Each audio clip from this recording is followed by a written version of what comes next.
the new chapter begins, I've just been dialing in the, what's it now, a three-way front. So we have the 8-inch Dynaudio driver, and we have a missing 6-inch Dynaudio driver.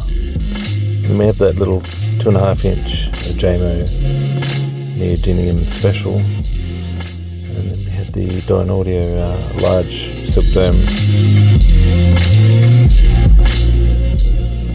which I don't know, I think I'm quite fond of. I was researching a lot of different kind of coaxial things from SP Acoustics and things like that. But then you have to like maybe cross your fingers that the tweeter kind of gives you the vibes you want, even though you're getting a lot of mid-range up in the pillar/sail region. Now, if we're just going to have a look here, maybe you'll understand the transformation that's happened. So excuse the mess, but this is really just, I hacked into the last setup, and not because I was being unfavourable to the poor 6-inch, it's just that it was coming adrift. So I thought time is time to take it out and just see what happens. Now, as you can see, just behind this grill here is one of these anyway, but bigger. Maybe it's got the same dust cap size, and it's got maybe twice that cone area. So it's like about a 7-inch, really, but you call it an 8-inch. Just like this is about 5.5-inch, but you call it 6. So that's that. And all the frequencies that would go to the, now I've done a lot of, all the frequencies that would go to the 6, I just went whoop and put the frequencies into the 8. So it's basically the high pass or the low pass to the 2.5 starts where it still starts, but I've just taken out one of the ways, basically skipped away. Yeah, it might become more apparent if this is the 8-inch. So we've got a lot more of this this range here. The 500 to 1K playing in the 8-inches, whereas it starts to fade out at 2K, so there's not much there. And the 2K is handled in the high mid, the 2.5-inch, not so much the 8-inch. Yeah, so there's a lot of information coming out of the 8. But the thing is, I think it's a little bit more focused now because it's kind of a bit more, it's flatter against the door, for instance, rather than coming out from the door.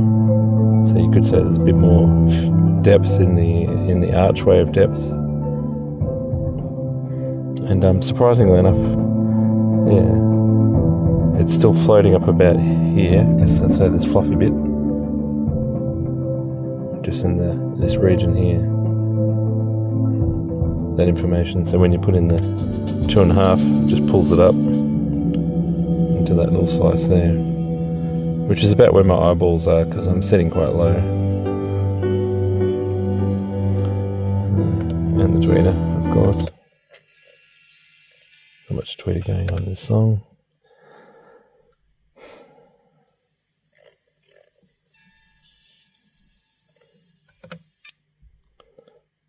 Give us a tweetery song, please. Okay, so that's the tweeter. You can hear a lot of 2K in that tweeter, even though it's got a very shallow roll off, and it's basically starts plateauing at 4K. Yeah, so nothing under 1K. You can hear stuff at 2K. And then anything above that, of course. In this non-tweetery track.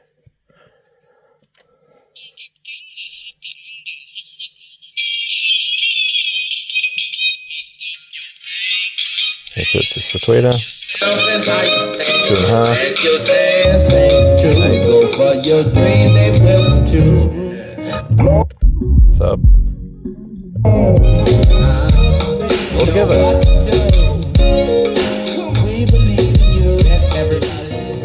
so, and the tuning session went like this.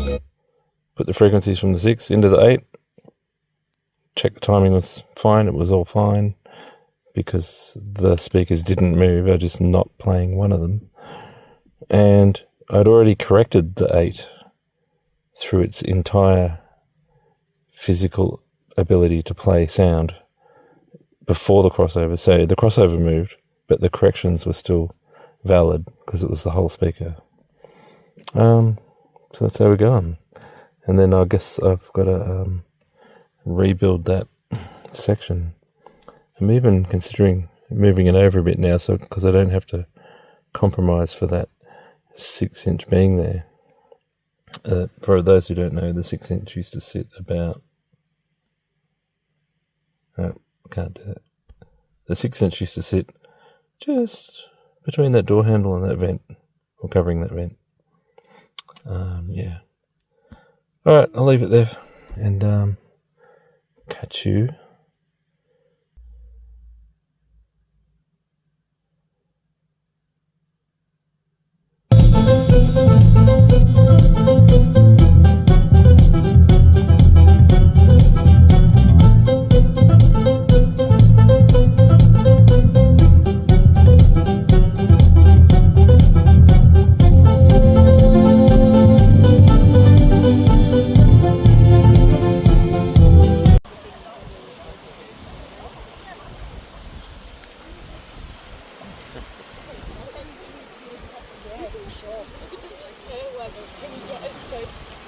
She said that's not, I don't know what she said about the tailway.